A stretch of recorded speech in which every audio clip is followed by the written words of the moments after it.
Hey everyone, and welcome back to the channel. Today we're diving into a story that will challenge everything you think you know about heroes and monsters.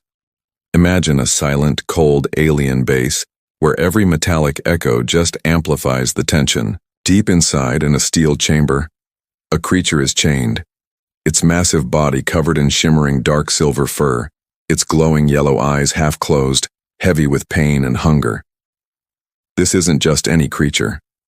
It's the beast of Orvac 9, a name whispered with fear, a monster blamed for wiping out entire colonies. The alien guards, led by the formidable Commander Rick, stood far back, nobody daring to approach. They were all in agreement. Tomorrow, this monster would be sacrificed. The council had decided. Everyone nodded, a wave of relief washing over them. Everyone, that is, except for one man, Eli Grant. Eli wasn't a soldier, just a human engineer, a mechanic who fixed broken drones and machinery on the base. He stood quietly in the back, a simple, unassuming figure. But when his eyes met the creature's, something shifted inside him. He didn't see a monster. He saw something else entirely. Fear. Raw, undeniable fear. Later, as the heavy doors closed, leaving him alone with the chained beast, Eli felt an undeniable pull. He stepped closer, cautious, but incredibly curious. The beast let out a soft growl, a rumble deep in its chest like distant thunder. Eli froze, but then he noticed the chains biting into its flesh, the subtle trembling in its massive claws. "You're not going to hurt me, are you?" he whispered. The creature's eyes flickered, but it didn't lunge. Eli took that as a hopeful sign. He pulled out a human nutrient bar, tore it in half, and gently placed a piece near the creature. It sniffed, hesitated, and then slowly, cautiously, ate it. Eli couldn't help but smile. "Guess you were just hungry," he murmured. The creature let out a quiet, soft sound, not a growl, almost like a sigh. That night, back in his quarters, Eli's mind raced. Everyone said this beast was a killer, but something didn't add up. He'd worked on the tracking drones himself. He knew the destruction reports were inconsistent. What if this creature wasn't the monster they all believed? What if it had been framed? The next morning, before the guards arrived, Eli snuck back into the chamber. He brought water and nutrient paste. The beast lifted its head, its eyes less hostile, tracking his movements. "Hey there," Eli said softly. "You look thirsty." He slid the bucket toward it, and the creature drank, looking almost calm. Its glowing eyes reflected a strange light, sadness, not rage. Slowly, carefully, Eli reached out his hand. The beast tensed but didn't strike. When his fingers brushed its fur, he was shocked. It was warm, surprisingly soft. "See? You're not bad at all," Eli whispered. A faint vibration filled the air as the creature made a deep, soft hum, something like a purr. Eli laughed quietly, amazed by this unexpected connection. But just as he started to relax, the doors hissed open. "Human, step away from the beast," Commander Rick's voice thundered. Eli jumped back as guards stormed in, rifles aimed. The creature roared in defense, shaking the floor. Panic erupted, and warning shots fired, sparks showering the metal walls.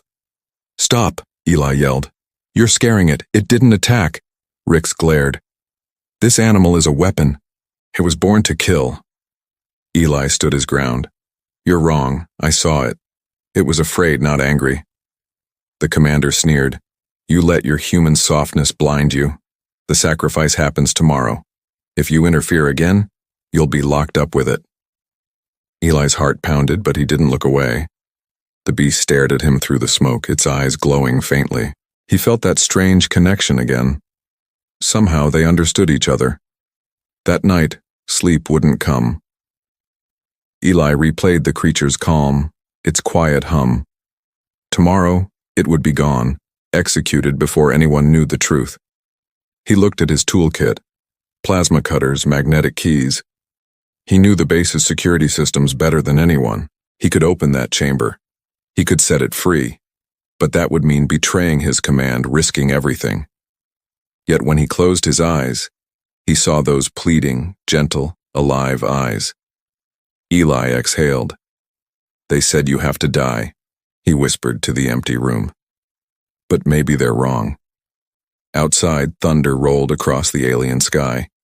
Inside, the human made his decision. Tomorrow he would save the beast. Imagine a world far, far away on a dusty alien planet called Orvac 9, where humanity lives side by side with incredible, sometimes terrifying alien life. This isn't your average space adventure, though. This is the tale of Eli, a mechanic, and a creature everyone else saw as a monster. Our story kicks off on a night Eli barely slept. Every time he closed his eyes, he saw its face, not a monster's, but a trembling body, quiet, knowing eyes. Outside his quarters, the base hummed with alien machinery, patrol drones whispering through the halls. Tomorrow at dawn, the council's guards would drag this creature to the sacrifice grounds. Eli had less than 8 hours. He wasn't a soldier, no grand hero. He was just a mechanic, sitting at his workbench, plasma cutter in hand, hands shaking slightly. But something deeper than fear, a quiet determination began to spark within him. "They all see a monster," he muttered, tightening a bolt. "But I saw kindness." This isn't just about a mechanic, it's about seeing beyond the surface, right? Eli knew the base map like the back of his hand. He'd even helped build parts of that triple-layer security door, retina scan, energy code, mechanical seal, leading to the creature's chamber. If anyone could break it quietly, it was him. At 0200 hours, the corridors fell silent.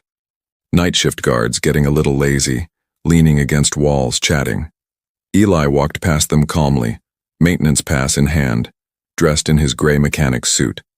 He carried a small box of repair tools, but inside, his real weapons, an electromagnetic bypass key, a portable sound scrambler, and get this, a nutrient pack for the creature.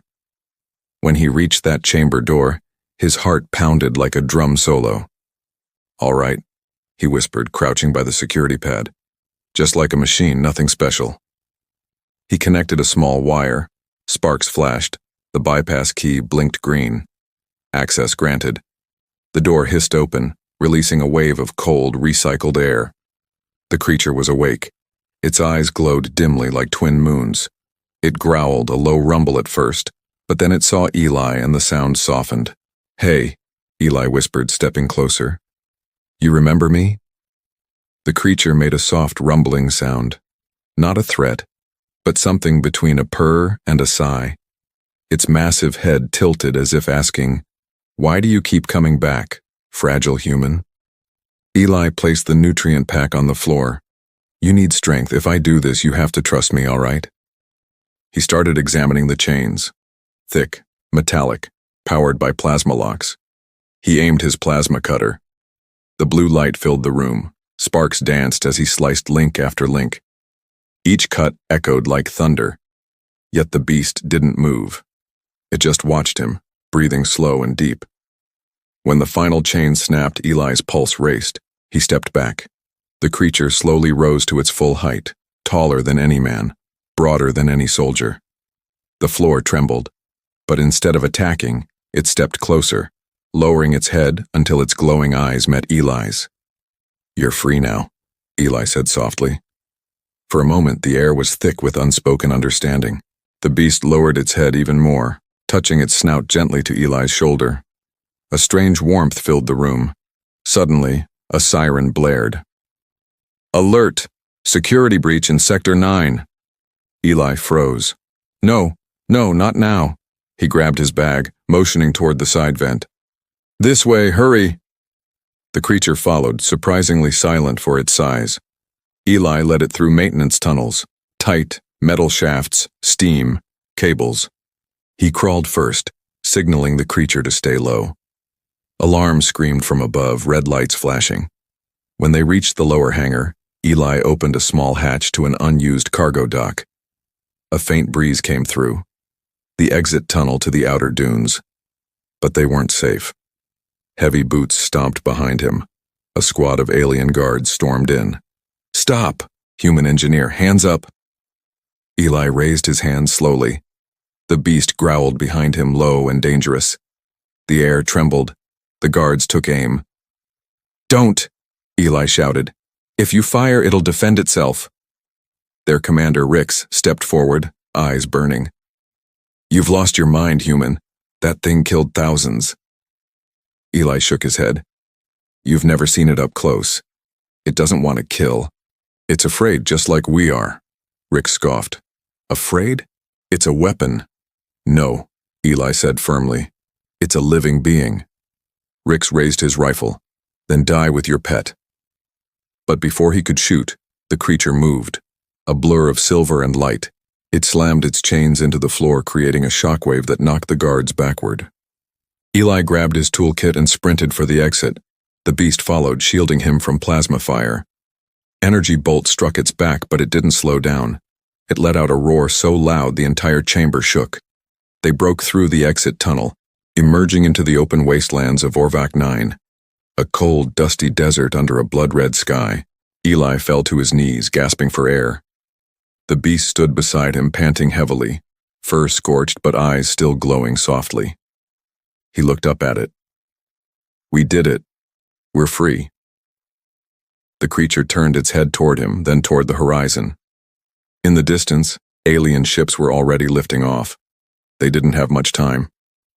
Eli stood, adjusting his gear. "We'll find a place to hide.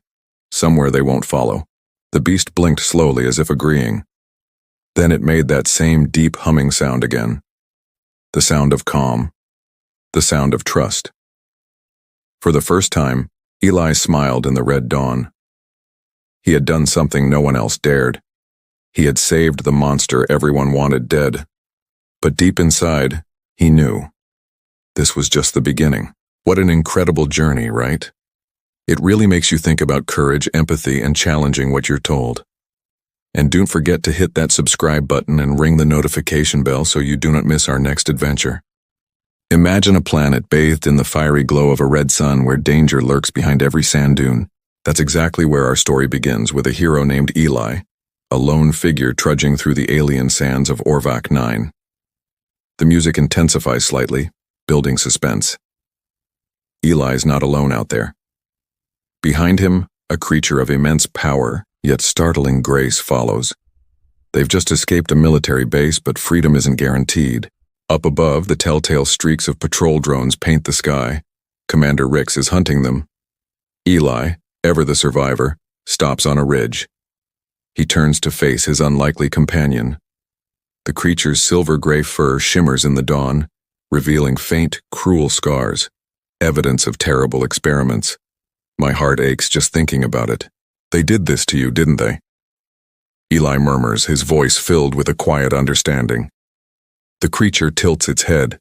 Its once fierce, glowing eyes now hold a weariness, an almost gentle wisdom.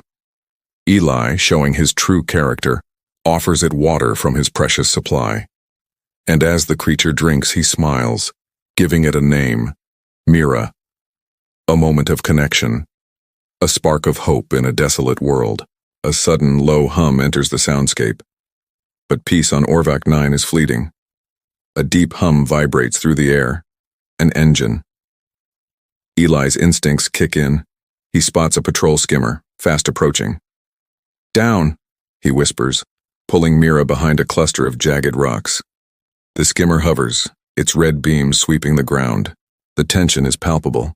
Mira's muscles coil, ready to strike, but Eli's warning is clear. "Not yet. Stay still." The hum fades, then quickly returns louder. The drone passes, and Eli lets out a shaky breath. That was close. But Mira lets out a low growl, a warning. And then the sand beneath them shifts. A metallic clank. Before Eli can react, a thin red beam shoots up from the ground, a tracking beacon. "Crap," Eli curses. "They planted sensors here." He slices through it with his plasma cutter, but it's too late. The signal is out. Explosions and the sound of battle. Moments later, the sky roars. 3 skimmers appear, engines burning bright. Plasma shots rain down, tearing up the sand around them. Mira, a force of nature, unleashes a thunderous roar and leaps into action. One skimmer dips too low and she slams into it, ripping through its hull with terrifying power. The craft spirals, crashing in a fiery blaze. Then, A voice crackles through Eli's comms. Commander Rick's cold and menacing. "You can't hide, human. That creature will tear you apart." Eli spits back. "You don't know anything about her." He runs, using his wits, throwing a repair charge to create a blinding sandstorm. "Come on," he yells, and Mira, moving with incredible speed, bounds beside him. Together they vanish into the swirling haze. What a team. The battle sounds fade, replaced by the wind and soft, mysterious music. For hours they trek through the desert. By nightfall, the twin moons cast a cold blue glow. Eli's exhausted, but they push on, finally reaching a cave, half buried by sand. Inside, it's cool and dark, the walls covered in strange ancient carvings. Mira, weary but calm, lies down. Eli, half laughing, half amazed, whispers, "That was insane." "You just took down a military skimmer with your claws." Mira rumbles softly, a mix of pride and exhaustion. The music becomes more ethereal and wondrous. Eli, ever the engineer, sets up a portable light and examines the carvings, star maps. And then, he finds it, a carved figure that looks just like Mira. A tall, four-legged being with glowing eyes surrounded by figures bowing before it. His heart pounds. "You're not a weapon," he realizes, his voice hushed. "You're ancient, sacred." Mira lifts her head, her eyes glowing. Then, a faint blue light pulses from her chest, a rhythmic signal resonating with the carvings. The cave vibrates. "Mira, what are you doing?" A beam of blue light shoots from her chest to the ceiling, illuminating a hidden planetary crest. The hum becomes a haunting melody, a sense of revelation and wonder. Eli understands. This isn't just a ruin, it's her home, an ancient temple. You're not from their world. You were their guardian, weren't you? They captured you. The light fades, leaving silence and sadness in Mira's eyes. Eli sits beside her, promising, "We'll find the truth." Outside, searchlights crawl across the horizon. The aliens are coming again. But Eli stands, determination burning. Let them come. This time, we fight back. With the truth. Mira rises beside him, her massive form silhouetted. The gentle creature the aliens called a monster now stands as an ancient guardian, reborn. The hunt is far from over, but with Eli and Mira together, anything is possible. The music swells heroically, then fades out. What an incredible journey, right? Eli and Mira's story is just beginning, and I can't wait to see where it goes. Imagine this. Eli, alone on a desolate alien planet called Orvac 9, with nothing but the whispers of the wind and the faint glow of ancient symbols in a cave. He's beside a mysterious creature, Mira, who sleeps with a rhythm that almost sounds human. These aren't just pretty lights on the wall. Eli's scanner reveals their coordinates, maps, and a chilling warning. Protect the seed. The guardian shall not fall to corruption. What does the seed even mean? And who are these guardians? Just as Eli ponders this, Mira stirs. Her glowing eyes, ancient and deep, reflect the blue symbols. She presses her paw against a circular emblem on the wall and, whoosh! A holographic image bursts to life. It's a breathtaking alien world, green and blue, spinning in the air. This isn't Orvac 9, it's something else entirely. Massive silver towers, shining seas, and then figures appear. Creatures just like Mira, walking side by side with another species that looks eerily familiar. Humans. Eli's heart races. Humans and guardians together? It feels impossible. But then the hologram flickers. The peaceful scene shatters into chaos. Explosions, warships, towers crumbling. The Guardians fighting desperately against alien soldiers Eli recognizes from his own base. One by one, they fall. The hologram fades, leaving an echoing silence. Eli whispers, "They betrayed you, didn't they?" Mira's mournful hum fills the cave, a song of grief. Eli clenches his fists. The council must have known. They captured Mira because she's the last one. He traces the carvings again, the words echoing. Protect the seed. Then it hits him. The seed isn't an object. It's living. Something inside Mira. He asks her carefully, Mira, are you carrying it? The seed? Her eyes flicker blue, a silent, yes. Eli takes a shaky breath. This is why they want her dead. They're terrified of the power her kind protected. Suddenly, the wind outside shifts. A distant rumble. Eli peeks out. Bright lights on the horizon. Search skimmers, at least 5, heading straight for them. They've found us, Mira. We have to move. Mira rises, immense and powerful. The cave trembles. As they step into the desert, the sky is already lighting up with red plasma flares from the approaching ships. Eli yells over the roar, They won't stop this time, they'll bring everything they've got. Mira lets out a deep growl, spreading her claws. The sand around her shimmers, cracking open. Blue light shoots through the cracks. Ancient energy awakening. Eli stumbles back, then Mira, what's happening? And then, a voice echoes in his mind, clear as day. The Guardians were protectors. The seed is life. I must keep it safe. Eli's eyes widen. You can speak? Not as you do. But you hear me now because the bond is formed. That moment in the cell, when he touched her, it connected them. More ships appear overhead. Commander Rix's voice booms through a speaker. Surrender the creature, human, this is your final warning. Eli looks up, jaw tight. She's not a creature, Rix, she's your planet's last hope. Plasma bolts rain down, exploding near the cave. Mira shields Eli, roaring as blasts strike her armor like skin. The blue light inside her glows brighter and brighter, illuminating the entire desert. Eli shields his eyes. Mira, what are you doing? Showing them the truth. The light expands, forming a massive dome of blue energy. The alien ships fire again, but the beams dissolve on contact. A strange symbol forms in the air above them, the Guardian crest from the carvings.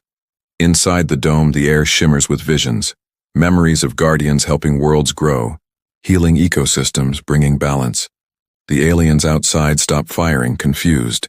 Some even lower their weapons. But Rix, furious, screams through the comms, Destroy it, destroy them both. Eli's voice breaks through the comm channel. You don't even know what you're killing. You're destroying the last link to your own past. But Mira's body begins to tremble. The light flickers. The shield won't hold. Eli rushes to her, placing a hand on her chest. You're hurt. Stop. You'll burn yourself out. It is my duty, she says softly in his mind. The seed must survive. If I fall, you must take it. Eli shakes his head violently. No, I'm not leaving you. But Mira leans closer, her massive eyes glowing faintly. You are human. Once we trusted your kind to protect what we could not. You must finish what began long ago.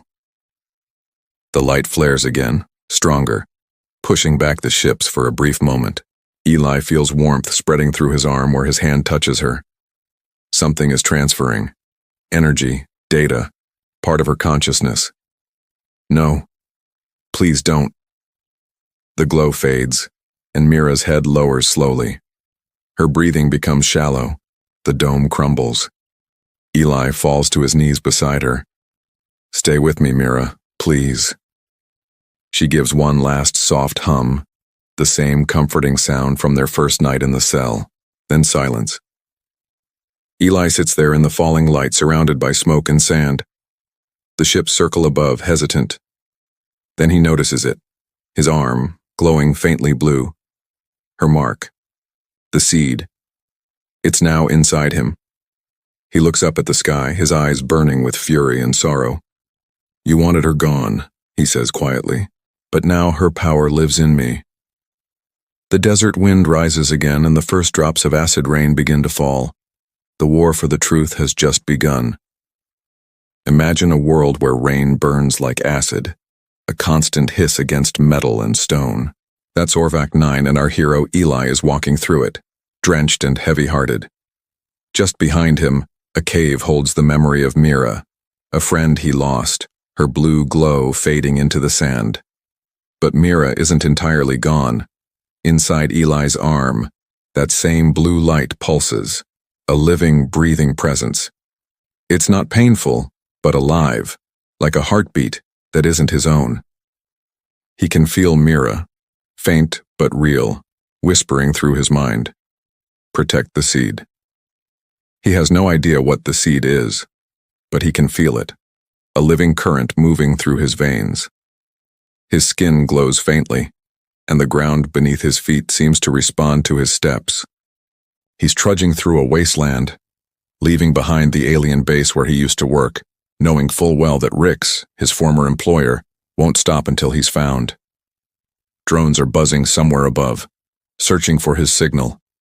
He stumbles upon an old human-made shuttle wreck buried in the sand. It's years old, probably from the first settlers who vanished on this planet. Coughing from the dust, he mutters, "Shelter, shelter," and sets up a small fire core. As he sits by the dim orange light, he catches his reflection. His face is the same, but his eyes, they flicker between brown and blue, like a storm trapped under glass. He speaks softly, almost to Mira. "I don't know if you can hear me, but you trusted me with something huge. I don't even know what it is." A faint hum answers him, not from outside, but from within. The seed pulses once, twice, and suddenly images flash through his mind. He sees a lush, green world, vibrant with forests and rivers, and strange towers growing from the ground. He sees the Guardians, Mira's people, walking peacefully with humans and other species. Then darkness, ships blotting out the stars, council soldiers turning their weapons on the very beings they once worshipped. And then, a final clear image, a great crystalline sphere buried beneath a desert. The seed. Eli gasps, gripping his head. The visions fade, leaving him shaking. "It's real," he whispers. "The seed isn't a myth. It's the heart of life itself." He stands quickly, the coordinates burned into his memory. It's not far, hidden beneath the southern dunes, where alien scanners can't reach. But he's not alone. A faint buzz fills the air. Eli ducks behind the wreckage, just as a blue searchlight sweeps across the sand. A patrol drone descends, scanning. He holds his breath, his heart racing. Then something inside him reacts instinctively. The blue mark on his arm flares and the air around him shimmers. The drone's scanners flicker, show static, then completely lose their lock. Eli stares at his arm in awe. "You're protecting me," he whispers, "just like she did." He steps out, raises his hand, and a light from his palm pulses, sending a ripple through the air. The drone freezes, then shuts down completely, falling lifeless into the sand. Eli stares, amazed and a little afraid. He hadn't meant to do that. It just happened. Mira's energy, the seed's essence, is alive within him. He can feel its will, guiding him, teaching him. Then a voice, ancient and calm, not his, not Mira's, echoes in his mind. "You are not just the carrier. You are the bridge." "Bridge? Between what?" Eli asks aloud. "Between what was and what must be reborn." Before he can ask more, the ground shakes. From the north, massive lights appear. The alien convoy. They track the drone's last transmission. Eli runs. The desert wind whips around him as plasma bolts explode behind his back, turning the sand to glass. He sprints down a dune, lungs burning, heart pounding with the rhythm of the seed's pulse. Mira's voice echoes faintly. "Trust the ground. It remembers me." He doesn't understand, but he obeys. He slams his glowing hand into the sand. For a moment, nothing. Then the dunes shift violently. Giant crystalline vines erupt from beneath the surface, twisting into the air, wrapping around the pursuing skimmers. The ships crash and spin as the vines harden into crystal, trapping them. Eli stares in disbelief. "That wasn't me," he whispers. "That was us." He falls to his knees, panting, hands trembling as the blue light slowly dims. The energy drains him, but he smiles through the exhaustion. So that's what the seed can do. It restores life. The rain stops. The desert falls silent again, except for the faint hum still pulsing inside him. He knows now that the seed isn't a weapon. It's creation itself, the power Mira's kind once used to bring balance to dying worlds, and that's why the Council feared it. It could end their rule. Eli rises, weak but determined. "You wanted it buried forever," he says to the empty horizon. "But I'm going to bring it back." He turns south, toward the hidden core deep beneath the shifting sands, guided by the vision. Behind him, the destroyed ships begin to sink slowly into the desert. Above, the clouds split, and for a brief moment a beam of sunlight breaks through, bathing Eli in gold. He looks up, smiling faintly. "Still watching me, huh, Mira?" The wind shifts gently, brushing past his face like a whisper. He begins his long journey across the desert again, alone but no longer afraid. The human who once fed a chained beast is now carrying the heart of an entire species, and deep inside him, the Guardian's legacy is just beginning to awaken. Imagine this: a vast desert, twin moons glowing in the sky, and one man, Eli, on the run, carrying a secret that could change everything. 3 days ago, Eli became the carrier of something extraordinary: the seed. A mysterious power that Mira, a voice in his mind, somehow transferred to him. And with each passing day, this power isn't just growing, it's pulsing, humming, waking up the very planet beneath his feet. He can feel the ancient heart of Orvok 9 beating deep under the sand. Can you even imagine that? He stumbles upon a cluster of crystal rocks, half buried and forgotten. He touches one, and bam! It lights up, threads of blue energy spreading from his hand, turning the inert crystal into a shimmering flower made of pure energy and light. "It's alive," he whispers, totally awestruck. But Mira's voice, now softer, almost like a memory, warns him. Every creation demands balance, and that's when things get real. A deep mechanical rumble rolls across the horizon. Those red lights? They're back. And this time, it's not just patrols. A massive warship descends, splitting the sky, churning sandstorms beneath its engines. The Council has sent their ultimate weapon. Eli's stomach drops. They found him again. A menacing metallic figure emerges, an unfeeling sentinel, its armor gleaming black and red. Its voice, mechanical yet chilling, echoes through the dunes. "Human subject detected. Designation: Eli Grant. Surrender the seed." Eli, gripping his plasma cutter, defiant as ever, responds, "You'll have to take it from me." Classic Eli, right? The sentinel strikes like lightning, firing a plasma bolt that nearly incinerates where Eli stood seconds before. He's thrown back, ears ringing, lungs burning. He crawls behind a dune, desperate. "Mira, I need your help," he pleads. And that's when the magic happens. The mark on his arm flares bright blue, the air trembles, and huge crystal spires erupt from the sand, forming barriers, deflecting the sentinel's next blast. Eli feels the seed surging, wild and raw. He raises his arm, and the sand itself responds, coiling into waves wrapping around the sentinel. "Let's see how you like being trapped," he shouts, but this isn't just any machine. Its armor splits, revealing a pulsing red core. "Adaptive response initiated," it flatly states, and the sand around it begins to melt. The heat is unbearable. Eli's vision blurs. The seed's voice whispers, deeper now, older. "To protect life, you must understand its pain." Eli is floored. "What does that mean?" he gasps. "You cannot command the seed, you must become it." And then, a burst of blue light from his chest engulfs him. He feels weightless, burning and freezing all at once. He sees ancient symbols, guardians, himself, human, but more. When he opens his eyes, everything has changed. He sees the energy in every grain of sand, feels the planet's pulse. The sentinel fires again, but Eli simply raises his hand. The bolt freezes midair, then shatters into harmless sparks. Glowing like a walking flame, he steps forward. The machine, bewildered, says, "Unknown energy level detected. Impossible." Eli smiles.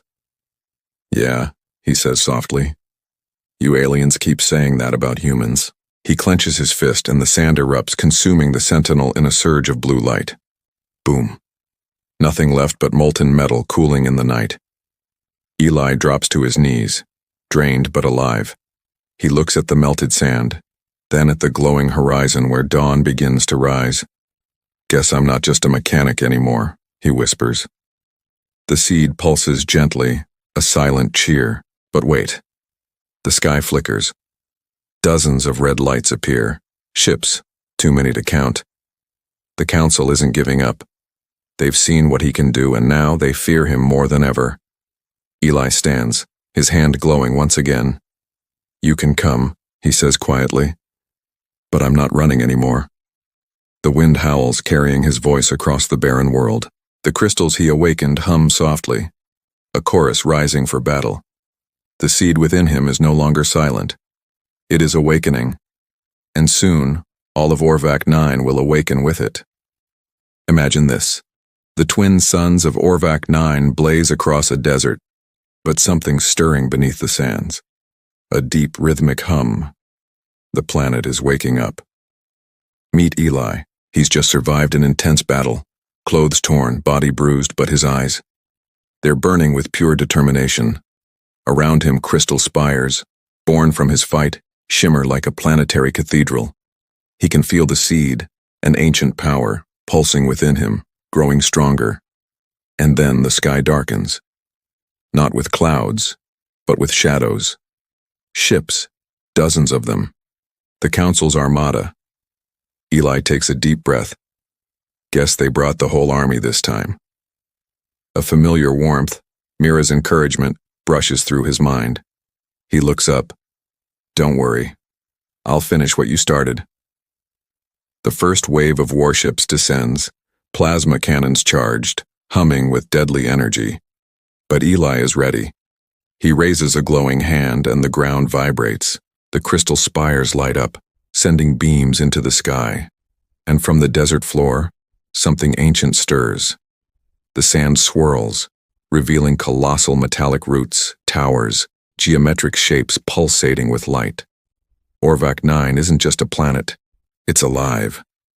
The Council's commander's voice booms through the comms, demanding he cease interference.